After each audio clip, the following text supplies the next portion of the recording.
Robert Whitaker never thought a calm summer morning would be the last time he would see his daughter Emily Grace alive. The day started like any other in Morgan City, Louisiana, with humid air clinging to his skin and the sound of cicadas humming in the live oaks. Emily had been up early, excitedly packing her kayak with her camera drybag and lunch. She always said she wanted to film the hidden channels of the Atchafalaya to show her followers that Louisiana was more than Bourbon Street and jazz clubs. Robert had stood on the dock, watching her paddle away pride and worry, mixing in equal measure. She waved and called out she would be back before dark. By sundown there was no sign of her, and Robert's world shifted forever. The search parties came quickly at first, volunteers in aluminum boats shining spotlights into black water, yelling her name over the buzzing insects. Deputies in airboats cut circles through dense cypress groves, their engines roaring like angry beasts in the silence of the swamp. But after 3 days, the organized effort slowed and then stopped. The sheriff's office issued a statement that she was presumed drowned. Her kayak was never found. Her camera and drybag were never recovered. They said the Atchafalaya had taken her like it had taken so many before. Robert refused to accept it. Every night he stared at her empty room, lit by the pale glow of her string lights, still plugged in, remembering her laugh and stubborn streak that reminded him of his late wife. He spent months alone on the bayou, searching in his own flatboat. He learned the currents better than some local guides. He studied old maps with channels no one used anymore. He talked to crabbers and trappers who avoided certain areas, claiming they saw things that made them uneasy. He marked them all on a battered paper chart. Even when his friends told him to move on, and the priest tried to console him with talk of God's plan, Robert did not stop. He felt her out there. He felt that if he quit, then he would truly lose her forever. On the anniversary of her disappearance, he sat on the dock alone with a beer and a picture of her in her graduation gown. He asked himself if this was the day he should let her go. He could not. Exactly 12 months after Emily vanished, Leonard Bergeron pulled his shrimp boat into Port Fourchon before dawn. The Gulf had been calm overnight, with little wind making his nets heavy with good catches of brown shrimp. As he sorted his haul under the green glow of the deck lights, he saw something odd tangled in the netting. It was a bright blue drybag, battered and waterlogged, but intact. He pulled it out and dropped it onto the sorting table. It had initials burned into the vinyl in crude letters EGW. He frowned and handed it to his deckhand, who shook his head. They tossed it in the wheelhouse and forgot about it until they docked. Leonard did not know he had just found the first real clue in a year. When the news reached Robert, he drove the 2 hours to the port without stopping. He met Leonard on the dock and grabbed the drybag with shaking hands. It was hers without question. She had burned her initials in it herself with a soldering iron to keep him from taking it on his fishing trips. It still smelled faintly of the cheap sunscreen she always used. He fell to his knees on the splintered dock, clutching it to his chest, ignoring the concerned looks from the shrimpers around him. Leonard mumbled he was sorry. He said it must have drifted out from the bayou and got caught in the nets miles offshore. Robert stood and thanked him in a raw voice, promising he would not forget this favor. He walked back to his truck with a new purpose burning inside him. Robert drove straight to the sheriff's office with the drybag on the passenger seat. He waited in the lobby until Deputy Dean Millett finally emerged with his uniform shirt unbuttoned at the collar and coffee in hand. The deputy glanced at the bag and shook his head. He told Robert that the water throws all sorts of trash onto boats. He said the bayou was known for swallowing things and coughing them up miles away. Robert tried to show him the initials, the proof that it was Emily's. Millett's expression grew tired. He said it was not evidence of anything, just a sad reminder. He patted Robert on the shoulder like he was a grieving child and told him to go home and rest. Robert left shaking, gripping the steering wheel so hard his knuckles were white, knowing he was truly on his own. That night, Robert sat at his kitchen table lit by a single bulb. The drybag sat in front of him. He turned it over and over in his hands, running his fingers over the worn seams and initials. He remembered Emily stuffing it with granola bars and her camera refusing to let him carry it for her. He remembered yelling at her once for leaving it on the porch in the rain. He wiped tears from his eyes. He unzipped it slowly, carefully, looking for any trace she might have left behind. He found dirt, a waterlogged protein bar, and something else. In a hidden seam, he felt paper. He pulled it free and saw it was half destroyed, blurred by water damage, but something was still legible. It was a GPS coordinate. He wrote it down on a pad with shaking hands and sat back, breathing heavily. He knew what he would do tomorrow. He was going to that place no matter what waited for him there. Robert woke before dawn and drank bitter coffee in silence. The coordinates he had copied the night before sat on the table next to the crumpled drybag. He checked them 3 times on his old map of the Atchafalaya, tracing the faded lines with a calloused finger. They led to an area deep in the eastern channels, a tangled maze of black water Spanish moss and shifting mudflats that most boats avoided. He knew it was the same area where deputies had refused to search last year, claiming it was too dangerous, too costly, and too uncertain. He thought about Emily's stubborn determination to find the untouched Louisiana she wanted her audience to see. He felt the ache in his chest sharpen like a blade. He gathered his keys and walked outside, leaving the house in the soft, gray light that signaled the start of another blistering Louisiana summer day. He drove the rutted roads toward the sheriff's office with the coordinates written on a stained envelope. The deputy at the desk barely glanced at him when he walked in, but Robert kept his voice steady and asked to see Sheriff McRae. The older man arrived with his badge pinned crookedly and a look of impatience. Robert handed him the envelope and explained in careful words how he had found the GPS location, how Emily's drybag had turned up offshore in a shrimp net, and how this was their first real lead in 12 months. McRae squinted at the paper, sighed, and handed it back without reading it. He said the swamp was treacherous, and crews would not be risked for a dead end. Robert felt his ears burn as he insisted this was not a dead end, that it was evidence his daughter might have been alive when she wrote it down. McRae shook his head and turned away. Outside, Robert sat on the steps with his head in his hands. He could feel the heat rising from the concrete and the sweat soaking the back of his shirt. He could taste the salt of tears he refused to wipe away. He saw parents pass with children in tow, glancing at him before hurrying by. He felt like the town ghost, the man who haunted everyone with his pain. He remembered how people had shown up for the first searches with coolers full of water and bug spray, all wanting to help. But over weeks they had stopped coming, telling themselves Emily was gone, that the swamp had eaten her. They needed the story to end so they could sleep again. Robert had no such mercy. He got up slowly and walked back to his truck. Determination rekindled like embers in a dying fire. That night he called every contact he had left in town. Old fishing buddies, men he had not spoken to in years, even rival guides who had once refused to share secret spots. He asked them about that stretch of swamp, about the hidden channels, the unmarked routes no one would admit existed. Most hung up or told him they knew nothing. But one old friend named Clem finally answered and spoke in a low voice about the eastern channels. He said there were old smuggling routes used decades ago, unofficial paths known to certain locals. He warned Robert not to go alone, claiming the place was bad luck, and that anyone asking questions there drew the wrong kind of attention. Robert thanked him and hung up his hand, shaking slightly, as he realized just how deep he might have to go to find the truth. The next day, Robert went back to the sheriff's office to make one final plea. This time he brought a printed photo of Emily in her cap and gown, the drybag in his other hand, and the coordinates neatly written in black ink. He waited for over an hour before Deputy Dean Millett appeared, flanked by another deputy who watched Robert like he was a threat. Robert explained everything again in careful detail, trying to keep his voice steady and respectful.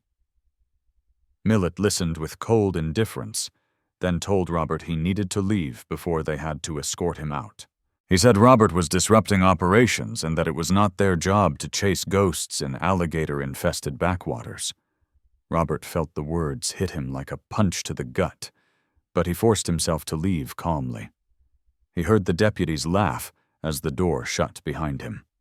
Robert sat in his truck for nearly an hour. the sun baking the cab sweat, soaking his clothes until he felt like he might pass out. He rested his forehead on the steering wheel and tried to steady his breathing. He remembered Emily as a little girl on the dock, holding a fishing pole twice her height, asking endless questions about catfish and crawdads. He remembered her teenage years when she argued about everything, but would still sneak out at night to sit beside him watching stars. He whispered her name and promised he would not stop. He turned the key in the ignition, the old engine coughing before catching. He was not going to wait for permission from men who had stopped caring. He would go himself. Robert left the sheriff's office feeling the weight of failure pressing on his shoulders like a slab of concrete. He drove through Morgan City's cracked streets lined with leaning power poles and old cypress trees draped in Spanish moss. The houses sat on blocks to escape the swamp's floods, and faded signs on bait shops flapped in the humid wind. Robert's eyes kept drifting to the passenger seat, where Emily's drybag sat, her initials burned into it with a childish flourish. He tightened his grip on the steering wheel until his fingers ached. He knew he needed help, but not from the sheriff or any deputy who turned their gaze away from the hard questions. He needed someone who knew the swamp better than they knew the city, someone willing to go where others would not. He parked by the edge of the bayou and walked to the small, weather-beaten shack that served as an office for Calvin LaRoche. Cal was a guide who had spent half his life in the Atchafalaya, ferrying hunters, fishermen, and the rare tourist who wanted to see something real. Robert and Cal had not spoken in years after an old argument over money during a bad season, but old wounds did not matter now. He found Cal sitting on a plastic chair, watching the water with the stillness of a man who had nothing left to prove. Robert felt the shame in his voice as he explained what he wanted about Emily's disappearance, the drybag, and the refusal of the sheriff's men to even read the coordinates she had written. Cal listened without interruption, nodding slowly as the cicadas buzzed in the trees around them. He squinted at the drybag, taking it from Robert's hands to inspect it like a relic dredged from the past. He asked careful questions about where the shrimp boat had found it, how long it had been adrift, and how sure Robert was that the coordinates were not some error or fluke. Robert answered every question without hesitating, his voice cracking when he talked about Emily's last words to him on the dock, about how stubborn she had been, about showing the real Louisiana to the world. Cal sat back, the chair creaking under his weight, and finally agreed to help. He said he did not want money. He just wanted to do something good with the days he had left. Robert followed Cal back to his battered flatboat, where the motor sat in pieces on the ground. They spent the afternoon sweating in the heavy air, replacing seals and tightening bolts, the old engine coming back to life with a sputter and a roar that scattered the birds perched on the cypress roots. Cal showed Robert the maps he kept in a rusted filing cabinet, hand-drawn charts of channels no one else marked, notes about seasonal water levels, places where the current twisted like a knife. He traced the coordinates Robert had brought, frowning when he realized where it led. He warned Robert, in a quiet voice, that those channels were not just dangerous because of the water.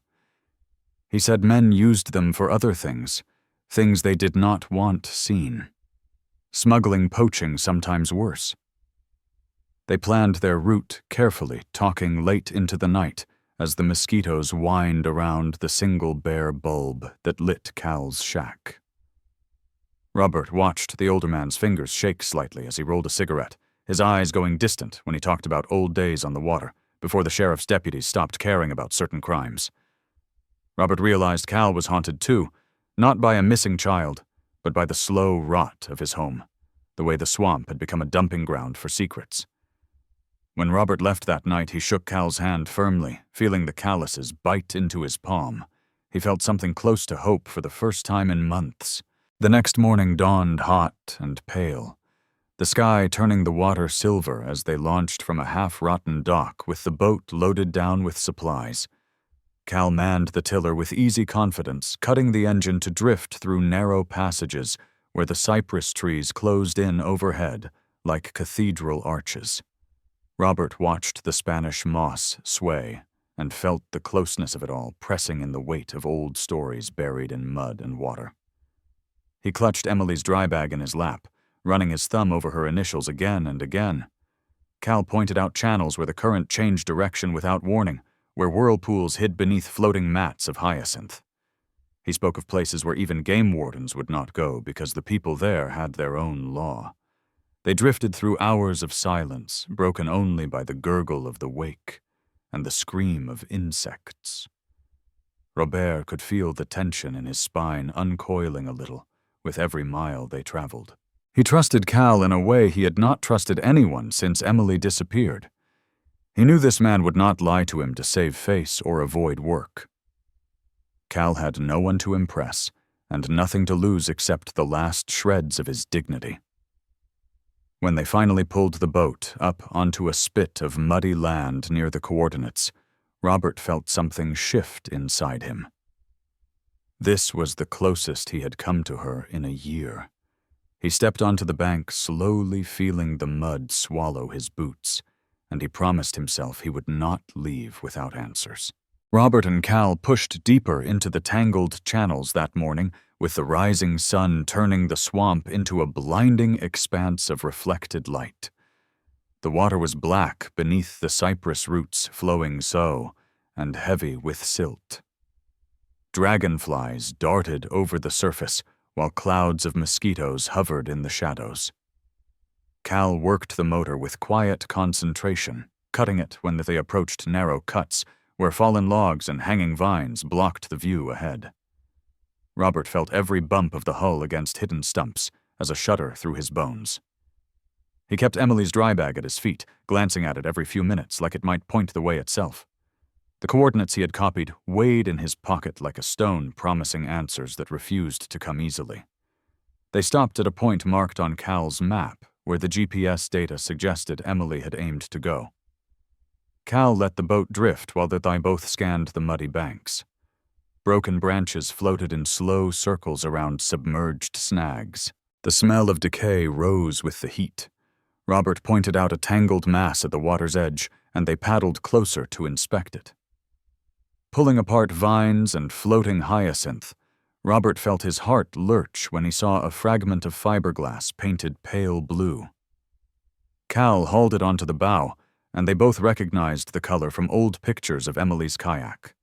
It was splintered and waterlogged, the wood reinforcing ribs inside, exposed like bone. Robert ran his fingers over it carefully, his breath catching in his throat. Cal sat back with a grim look, nodding once. He said it could have drifted from anywhere, but Robert shook his head and insisted it meant they were close. He felt the ache of hope turn into something like rage at the thought of how many times the deputies said the swamp had simply swallowed her. He turned the broken kayak piece over, looking for any sign of blood or markings, but there was nothing except rot and moss. Cal took it gently from his hands and stored it under the bench. He told Robert they would keep looking, but warned him that it did not mean she had died there. Smugglers and poachers used these channels because no one dared patrol them. He said Emily might have seen something she should not have. They pushed on through twisting channels, the water narrowing until the cypress knees crowded in like teeth. The hum of insects became deafening, filling the spaces between the slap of the water against the hull. Cal cut the motor often to listen. Once they both heard a distant splash too big for a fish and froze for a minute before continuing. Robert felt his nerves fray with every mile, the sense of being watched settling on him like a weight. When the afternoon heat grew suffocating, they stopped on a small rise of mud and ate in silence. Robert chewed a stale sandwich without tasting it, staring at the green walls of the swamp, and wondering how many secrets they hid. As the sun began its slow slide toward the horizon, Cal guided them back toward their launch point. Robert slumped against the side of the boat, exhaustion pulling at his eyelids. The broken kayak piece lay under the bench, accusing him with every bump of the hull. Cal spoke quietly about other guides who refused to go this far, and about rumors of camps hidden on stilts where people paid for things that could not be bought in town. Robert listened without responding. He felt the questions pile up in his head like logs in a jam. Why would she go here alone? Why had no one searched properly? Why had her dry bag been found so far out in the Gulf? Each answer seemed to slip from his fingers like the dark water beneath them. When they reached the dock that night, the air had cooled slightly, bringing relief from the worst of the heat. Cal tied the boat with practiced motion, staring at the ground as Robert climbed out stiffly. They unloaded in silence except for the screech of cicadas in the trees. Cal finally spoke, telling Robert they had not found enough to prove anything yet. Robert felt anger rise in him, but he swallowed it, knowing it was unfair. He thanked Cal for his help and promised he would not stop. Cal nodded, looking old in the fading light, his lined face unreadable. Robert turned and walked to his truck, with his back straight, even as his knees threatened to give out. He threw the kayak fragment onto the passenger seat and drove away without looking back. Robert sat at his kitchen table, with the broken kayak piece propped against the wall like a silent witness to everything he had lost. The drybag lay beside it, stained from its time in the Gulf, the initials Emily had burned into it, still visible in the dim light. He ran his fingers along the cracked edge of the kayak fragment, remembering the excitement in her voice when she had first bought it secondhand. She had scrubbed it clean and repainted it, stubborn about doing it all herself. Now he could see where the paint had flaked off, where water and time had worked their slow cruelty. He felt the exhaustion in his bones, but refused to give in. He scribbled down every detail from the day's search, refusing to trust it to memory alone. Cal had promised they would go back out the next morning. Robert believed him. He had no one else to rely on. The next morning, Robert was jolted awake by a heavy knock at his door. He blinked in the dawn light filtering through the blinds, sweat already clinging to his back. When he opened the door, Deputy Dean Millett stood there in full uniform, hand resting on his belt, as if he were about to announce Robert's arrest. Instead, Millett fixed him with a cold stare and told him they needed to talk. Robert stepped onto the warped porch boards without a word. The deputy looked around as if making sure no one was watching, then leaned in close enough for Robert to smell stale coffee on his breath. He told Robert in a flat voice that folks were getting tired of his questions, that he was stirring up trouble and wasting the department's time. He suggested Robert let the past be the past before someone else got hurt. Robert felt a tremor pass through him, but he clenched his jaw and held the deputy's gaze. He wanted to scream to shove the man off his porch, but he knew it would get him arrested, and he would be no help to Emily from a cell. Instead, he forced his voice to stay calm and asked if the deputy had children. Millett's lip curled in a sneer, and he did not answer. He repeated his warning before stepping off the porch and walking to his cruiser parked in the dirt drive. Robert watched the taillights disappear down the gravel road, dust hanging in the air long after the vehicle was gone. He turned and went back inside the walls of the little house, closing in on him. He picked up the broken kayak piece and held it to his chest, fighting the urge to smash it to splinters. That night, Robert lay awake, listening to the shrill cries of the tree frogs and the distant rumble of thunder over the Gulf. His mind replayed every word from the deputy dissecting the threat buried in the polite warning. He knew it was not just a personal visit from one angry cop. It was permission and official nod to let the worst people know he was fair game. He could feel the town closing ranks around him, protecting itself from the ugly truths he was trying to dig up. He thought of Emily, of her fierce independence, her refusal to let anyone tell her where she could or could not go. He whispered to the dark that he was not finished, not yet. He kept the dry bag next to him on the bed like a relic of faith. The next morning he woke to the smell of smoke. He stumbled out onto the porch, barefoot, eyes blinking against the harsh sunrise. His old pickup truck sat in the driveway with flames licking through the wheel wells. Black smoke curled into the humid sky. He ran for the hose and fumbled with the spigot, spraying water that barely slowed the flames. By the time the volunteer fire department arrived, the cab was a charred husk, and the tires had melted into bubbling pools. The chief shook his head and wrote down a report without looking Robert in the eye. He told Robert it was probably electrical. An old truck like that was a fire waiting to happen. Robert did not bother arguing. He could see Deputy Millett parked at the edge of the property, watching through the windshield. Robert sat on the steps as the fire truck pulled away, the ruined truck smoldering behind him. Neighbors watched from behind their screens, but no one came over. He felt like a man marooned on an island, the world pretending not to see. He wiped sweat and soot from his face with shaking hands. He picked up the keys to the destroyed truck from the dirt and turned them over in his fingers until his knuckles cracked.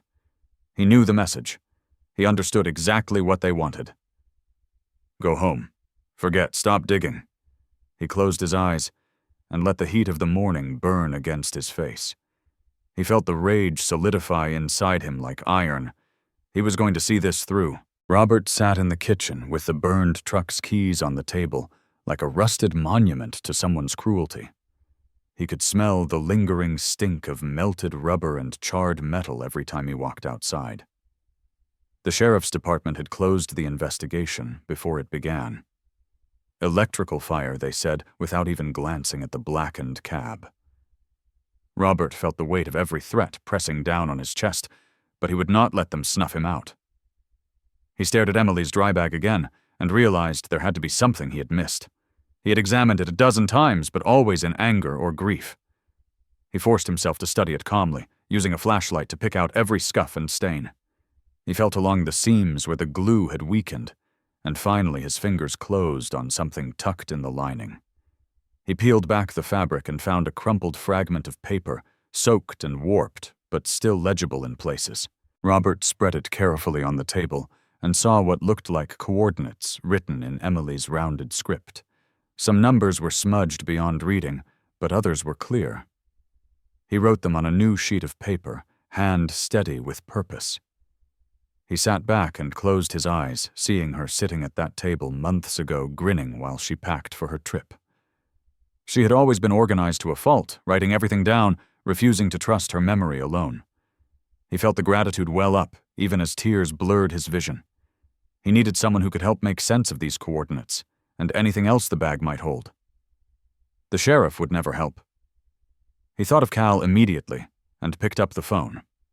The call went straight to voicemail, but he left a message, voice calm and clear, despite the tremor in his chest.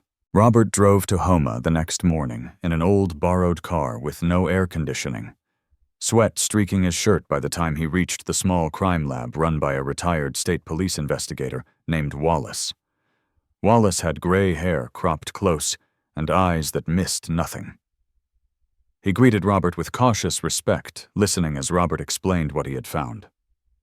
Wallace took the dry bag with gloved hands and examined the fragment of paper under magnification. He agreed to run some tests on it and told Robert it would take a day or two. Robert sat in the cramped waiting room for hours, even though he knew it was pointless. He could not bear to leave the last physical link to his daughter in the hands of anyone else. When Wallace finally emerged, he gave Robert a small, tired smile. He said there was definitely blood in the seams of the bag. Robert felt his knees weaken, but he caught himself on the chair. He asked if it was Emily's blood. Wallace could not say for certain without a sample to compare. Robert reached into his wallet and pulled out an envelope with her hair he had collected from her old hairbrush months ago. He handed it over with fingers that shook and told Wallace he needed answers. The older man nodded gravely and promised to run the test. Robert spent the night in a cheap motel on the edge of Houma, lying on the sagging mattress staring at the cracked ceiling. He kept seeing Emily in his mind, her hair tangled by the wind on the bayou, her eyes shining when she found something new to film. He felt every mile he had traveled in the last year, like it was etched into his bones.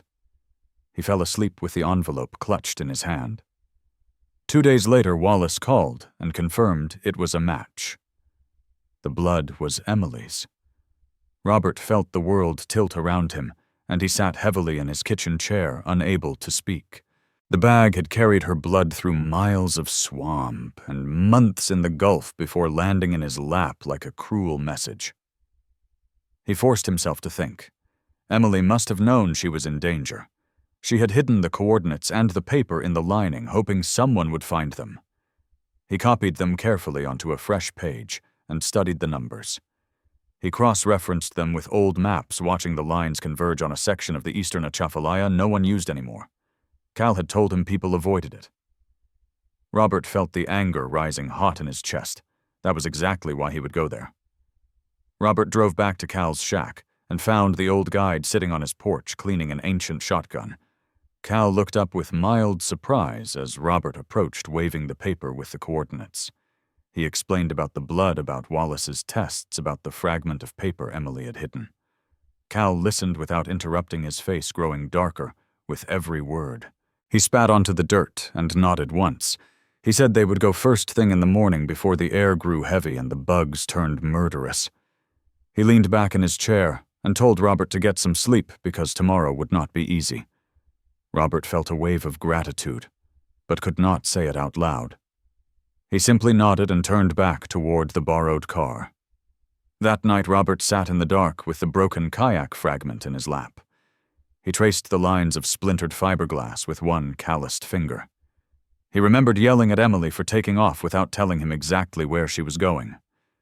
He remembered her stubborn smile when she told him she could take care of herself. He pressed his forehead to the broken piece and whispered that he was sorry. He told her he was coming. He would not stop. He would not be bullied or silenced or bribed. He would see this through to the ugly truth at its heart. He fell asleep at the table, head resting on the drybag, dreams filled with water and mud, and her voice calling his name from somewhere just out of sight. Robert woke before the sun, the air in the small room thick and unmoving. He splashed water on his face and stared into the cracked mirror, seeing the lines that had deepened over a year of worry and exhaustion. He dressed slowly, pulling on boots still caked with mud from yesterday's scouting. Outside, the cicadas had not yet started their shrill song, and the world felt suspended in the quiet. He drove in darkness toward Cal's shack, where a single yellow bulb glowed on the porch. Cal waited beside the old flatboat gear, packed neatly. He nodded once when Robert got out and handed over a thermos of coffee without speaking. Together they loaded the last supplies, ropes, a crowbar, and a battered shotgun that had seen decades of use. Cal checked the motor with deliberate care, muttering about fuel lines and plugs refusing to be rushed. As dawn colored the swamp in bruised purple and gold, they pushed off the hull, cutting through floating mats of hyacinth. The water stank of rot and fish, a smell that clung to everything. Cal steered them along winding channels that narrowed until branches scraped the sides like fingers. Robert kept the coordinates in hand, checking them against Cal's old pencil-sketched maps. The closer they got to the marked point, the more tense the air felt. Birdsong faded. Insects grew quiet. The world felt watchful. Cal cut the engine before they reached the last bend, letting them drift under cypress canopies heavy with moss. He turned to Robert, voice low and serious, telling him to keep quiet and stay close. They eased the boat onto a muddy bank, tying it to a gnarled root. Robert stepped carefully onto the land boots, sinking slightly. The air was so thick it felt solid in his lungs. They moved along a narrow path, beaten down by something other than animals. Trash littered the ground, crushed cans, bits of rope-torn tarps. Cal pointed silently to cigarette butts clustered near an old fire pit. Robert felt his pulse hammering in his temples. They pressed on, ducking under hanging vines, until the trees opened onto a clearing. A shack stood there on stilts, its boards warped and gray with plastic sheeting nailed across gaps in the walls. The smell hit them before anything else, the stench of human waste and mildew. Cal crouched and studied the ground, whispering that he saw fresh tracks, boot prints deep in the mud. Robert fought the urge to rush forward. They crept around the side of the structure, finding a ladder leading to the single door. Cal tested each rung before climbing, his movements deliberate. Robert followed, hands slick with sweat, despite the cool morning. At the door, Cal pressed his ear against the wood. For a moment they both held their breath. A muffled voice drifted out, low and angry, impossible to make out. Cal pulled back, eyes hard. He raised the shotgun slowly, signaling Robert to be ready. Suddenly, the door jerked open. A man in stained camouflage stepped out, surprise flashing across his face before hardening to anger. He held a pistol low at his side, not yet aimed, but close enough to kill. Robert froze, heart pounding so loud he could barely hear. Cal kept the shotgun leveled, but did not speak. The man looked them over, spitting on the floor of the porch, and demanded to know why they were there. Cal's voice was calm, but unbending. He said they were looking for a missing girl, told the man they had reason to believe she had been brought here. The man laughed a short, humorless bark, and told them to leave before something bad happened. His finger flexed along the trigger guard. Robert felt rage rise in him like a tide. He took a step forward before Cal grabbed his arm and yanked him back. The man leveled the pistol fully, then voice dropping lower, telling them this was private property, and no one would find them if they went missing. Cal did not blink, keeping the shotgun trained steadily. For a moment they all stood locked in silence. Finally, the man snarled and waved them off with the barrel saying, "Last chance." Cal began backing down the ladder without turning his back, his face a mask of anger. Robert followed, biting down the urge to scream. When they hit the mud again, Cal grabbed his arm hard and hissed that they would come back another way, but today was done. They retreated to the boat in silence, pushing off with the engine still cold. Cal waited until they were around the bend before opening the throttle, the motor coughing and vibrating through the hull. Robert stared back at the clearing as it disappeared behind hanging vines. His breathing was ragged. Cal did not speak, navigating the winding channels with practiced ease, eyes darting to the banks as if expecting pursuit. They did not relax until they hit the wider waterway, where the breeze moved freely, and the sun climbed higher, burning away the fog. Robert felt every muscle in his body unclench slowly, exhaustion seeping in to replace adrenaline. When they reached the dock hours later, they unloaded in silence. Cal finally spoke, telling Robert that they had pushed too far too fast. He said those men were dangerous, the kind who would not think twice about making someone vanish. Robert set the broken kayak piece on the dock, like an offering, and promised he was not stopping. Cal watched him for a long moment before nodding once, saying tomorrow they would plan better. He said they would not walk blind into that trap again. Robert left the dock with sweat drying on his shirt, the sun beating on his neck, but his steps felt heavier than ever before. Robert sat at his kitchen table long after midnight with the broken kayak fragment in front of him. He traced the cracked fiberglass with one finger, mind replaying the confrontation at the shack over and over. He could still see the man's face twisted in anger and hear Cal's voice tight with warning. He knew they had stumbled onto something bigger than just a hiding spot in the swamp. Emily's disappearance was not an accident. He felt the dread settle heavy in his stomach, but it did not slow his thoughts. He spread out the maps Cal had drawn, marking every place they had seen signs of human activity. Trash piles, cigarette butts, hidden trails, the lean-to with dark stains on the floor. He wrote notes in block letters, forcing himself to stay methodical. He would not let anger make him sloppy. He would not let fear win. The next morning, Robert met Cal at the dock before the sun rose. They barely spoke as they loaded the boat with extra fuel, a heavy crowbar, and an old camera Robert had dug out of a closet. He said he needed proof. Cal gave him a long look before nodding. They agreed they would not confront anyone directly this time. Instead, they would gather evidence and get out before anyone noticed. They drifted down the channel in silence, the engine low, their eyes on the banks. The swamp was waking up around them, with frogs calling and birds crying high in the cypress. Robert kept one hand on the camera knuckles white around the plastic grip. They reached the fork where they had seen the shack the day before. Cal cut the motor and let the boat drift with the slow current. They scanned the banks, looking for any movement.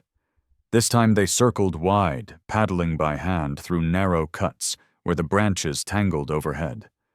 They found another trail leading away from the water, marked by recent boot prints and scraps of tarp flapping in the breeze. Robert snapped pictures zooming in on the litter and footprints. Cal murmured that no one should be living out here, especially with supplies this new.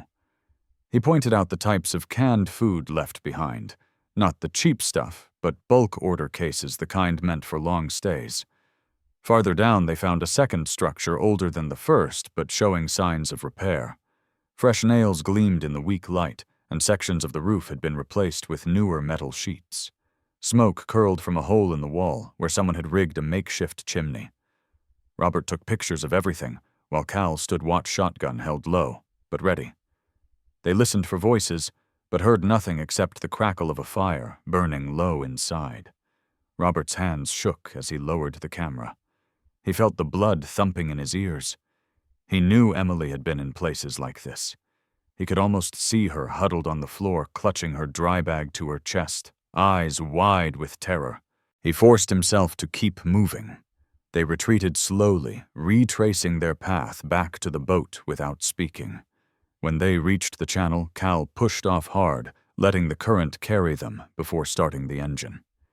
He kept the throttle low to avoid drawing attention. Robert slumped against the side of the boat, the camera heavy in his lap. The smell of the swamp pressed in on them, damp and cloying.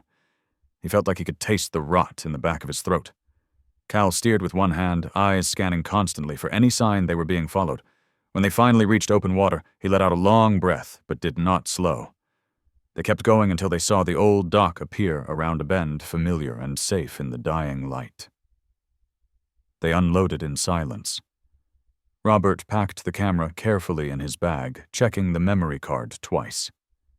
Cal sat on the edge of the dock, wiping sweat from his forehead with a stained rag. He looked at Robert finally, and said he did not think this was just a camp for runaways or squatters.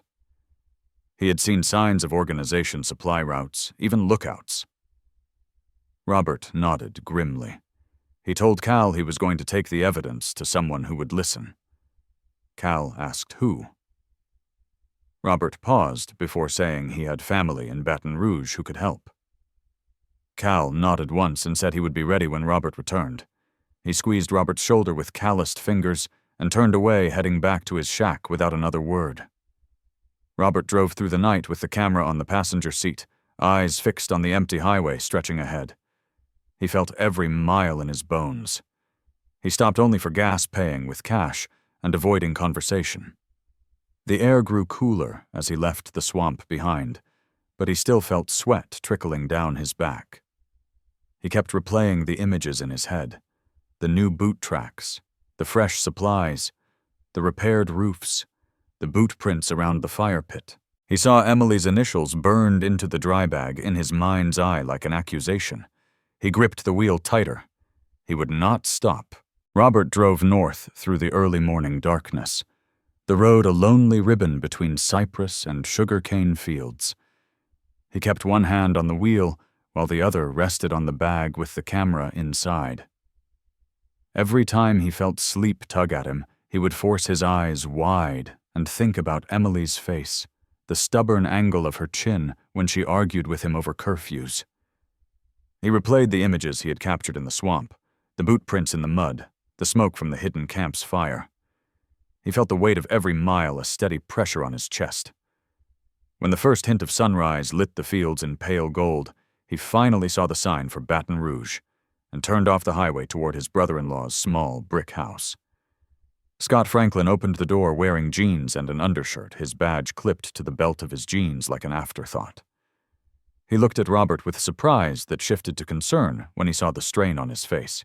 Robert pushed past him into the living room without waiting for an invitation. He set the camera on the coffee table and told Scott he needed to see what was on it. Scott frowned but sat down and played the footage leaning forward as the images filled the small screen. He did not speak for a long time. When the video ended, he sat back, slowly rubbing a hand over his face. He told Robert he had no idea what he had just walked into. Robert felt anger rising, his voice cracking, as he told Scott about the blood-stained dry bag, the GPS coordinates Emily had hidden the broken kayak fragment, and the camps hidden in the swamp. He told him about the man with the gun at the shack, the threats from the deputies in town, the burned-out truck. Scott listened in silence, eyes growing darker with every word. When Robert finally fell silent, shaking with exhaustion, Scott got up and went to the kitchen. He returned with 2 mugs of black coffee and set one in front of Robert. He told him he would help, but they had to be careful. He said this was bigger than a missing person, that it smelled like organized trafficking, and that people with badges might be involved. They spent the rest of the morning going over every piece of evidence Robert had collected. Scott used his connections to pull satellite images of the swamp and cross-reference the coordinates. They found old fish processing facilities along the edge of the channel's places abandoned for decades, but close enough to the camps Robert had found. Scott muttered that those buildings would make perfect holding sites out of sight from any patrol or rescue. Robert felt the air leave his lungs when Scott traced a rough route from the swamp channels to the Gulf, a clear corridor for moving people from hidden camps to offshore boats. He realized Emily had seen it. She had recorded it somehow. That was why they had taken her. Scott made some calls in a low voice, stepping into another room, while Robert sat staring at the mug of coffee gone cold. He heard snippets of conversation requests for favors, quiet threats disguised as reminders. Scott returned with his face hard and said he had a friend in the state police who owed him. They could get a team to look at the camps, but they needed more proof. He said they had to find where the traffickers were holding the people before they were moved. He asked Robert if he was sure he wanted to keep going. Robert did not answer at first. He just looked at the drybag in his lap, running his fingers over Emily's initials, before nodding once. That evening, they drove together back south, the landscape turning from city streets to long, empty roads lined with canals. Scott drove this time, his hand resting on his sidearm whenever a car approached from the opposite direction. Robert felt like he was watching the world through glass, everything slightly distant and too bright. They stopped at a diner on the outskirts of Huma, where Scott had arranged to meet his contact. The man was older, with thinning hair, and the slow, careful speech of someone used to listening first. He examined the photos from Robert's camera without a word, then asked quiet questions about the camps, the boat routes the men they had seen. When he finished, he said he would help, but it would take time to set up a proper raid without tipping anyone off. Robert felt the tightness in his chest ease just a fraction. He listened as the two men planned talking about jurisdiction and warrants about deputies who could not be trusted about staging from a wildlife refuge with marsh boats and airboats for the push inland. Robert did not care about the details. He only wanted to know when. The man promised they would move within 48 hours. That was all Robert needed to hear. He gripped Scott's arm when they left the diner, gratitude too thick in his throat to speak. Scott just nodded, telling him he would stay in Huma to coordinate while Robert went back to Morgan City to prepare. Robert agreed, feeling the weight settle on his shoulders. Driving back north alone that night, Robert replayed every word, every promise, every plan. He knew Emily was out there somewhere in one of those shacks or old factories. He pictured her lying on a filthy floor waiting for someone to come. He gripped the wheel until his knuckles went white. He whispered her name like a prayer to the dark fields flashing by the window. He swore he would be there. He would not let her vanish into that black water without a fight. He would drag every secret of that swamp into the daylight if it killed him. He would not stop now, not when he was this close. Robert sat on the porch in the half-light of dawn with a cup of black coffee cooling in his hand. The old house was quiet, except for the ticking of the kitchen clock that marked every dragging second. He felt the weight of the coming day in his bones. He could hear the words from Scott repeating in his head like a mantra. 48 hours. He knew the raid was being planned, that men with badges and rifles would move through those swamp channels before the traffickers could vanish. Yet he could not shake the feeling of dread that settled like a stone in his gut. He thought of Emily, alone in a dark room, her voice cracking as she called for help that never came. He set the cup down carefully and wiped his face with both hands, willing himself to stay calm. He would not let fear win now. He spent the day packing what little he would need. He loaded water, a change of clothes, his old hunting knife, and the battered map with Emily's coordinates marked in red circles. He tied the broken kayak fragment to the back of the boat as a silent promise to himself that he would not return without her. Cal arrived just before noon with his own supplies and a face carved from stone. The old guide said little, nodding once as they checked the motor and fuel lines. They both knew this was different from the other trips. This was not scouting or taking photos. This was the last chance. Robert felt the air press around them thick and heavy as they shoved off into the water. The engine chugged low, the sound swallowed quickly by the endless green walls of the swamp. They moved slowly, keeping to shaded channels where the cypress knees rose like gnarled fingers from the black water. Spanish moss hung low enough to brush their shoulders when they drifted under certain branches. Robert kept his eyes on the waterline, looking for any sign of human passage. Bits of trash cut vines, the mark of an old boot. Cal steered with easy precision, despite the tension radiating off his body. They spoke in low tones, reviewing the plan Scott had shared with them. They would mark the camps again, confirm their positions, and send the locations back to Scott with as much detail as they could. The team would move at dawn the next day, with airboats and trained officers. Robert swallowed hard at the thought of waiting another night of knowing Emily might be so close and still out of reach. They found the first camp after 2 hours, smoke rising in a thin column from a hidden stovepipe. Cal cut the motor, and they drifted within sight of it, Robert using binoculars to count shapes moving between the trees. He saw a man with a rifle slung carelessly over his shoulder, talking to another man in stained work pants. He saw crates stacked neatly under a tarp supplies, meant for more than just camping. He felt his skin prickle at the thought of how organized it all was. He pressed the binoculars harder to his face, willing himself to see Emily among the shadows. She was not there. He lowered the glasses slowly and felt the world tilt around him. Cal touched his arm and pointed upriver, suggesting they move on. Robert nodded without speaking, forcing his breath back into his lungs. They pushed deeper into a narrow side channel, barely wide enough for the boat. The water was stagnant, covered in green film that broke apart in swirling eddies behind them. Bugs clouded the air so thick they felt them on their skin, even as they swatted them away. Robert kept the map on his lap, checking each bend and fork against the marks Emily had written. He tried to imagine her paddling alone, navigating these same turns with a camera strapped to her chest. He wondered if she had known how dangerous it was, if she had heard them before she saw them.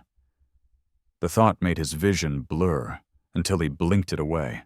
He would not let her be reduced to a cautionary tale whispered about in bars. He would find her. As afternoon light began to fade to gold, they found the second site. This one was worse.